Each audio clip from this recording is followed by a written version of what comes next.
Les grandes entreprises exerçant dans les services financiers, dans l'agroalimentaire, dans le secteur des télécommunications ou des mines sont appelées à implanter leur siège désormais au Burkina Faso. Le Conseil des ministres l'avait souhaité. Cette loi a été entérinée par l'Assemblée législative de transition. À l'unanimité, les 68 députés ont voté pour cette loi aux multiples avantages, selon la ministre déléguée au ministère de l'économie en charge du budget. Cette loi a pour objectif donc de renforcer l'investissement immobilier.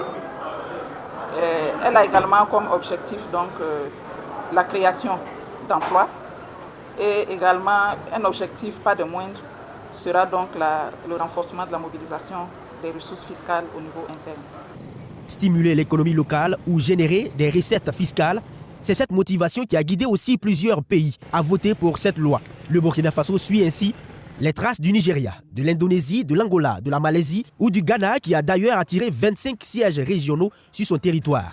En ce qui concerne le Burkina Faso, cette loi prévoit justement des allègements pour aider ces 828 grandes entreprises répertoriées par la Direction générale des impôts en novembre 2025. En termes d'exonération, voilà pour donc l'achat au niveau fiscal et douanier, les exonérations concernent les deux domaines, aussi bien au niveau fiscal que douanier, concernant donc l'achat de certains équipements. Les grandes entreprises sont donc définies par des critères qui sont déjà disponibles au niveau de la direction des grandes entreprises. Le critère primordial qui a été retenu dans cette loi porte donc sur le chiffre d'affaires. L'autre projet de loi adopté par l'ALT porte habilitation du gouvernement à autoriser par voie d'ordonnance la ratification des accords de convention et de financement signés entre le Burkina Faso et les partenaires techniques et financiers. Cette loi permet au gouvernement de signer des accords de prêt avec ses partenaires financiers afin de lever des financements.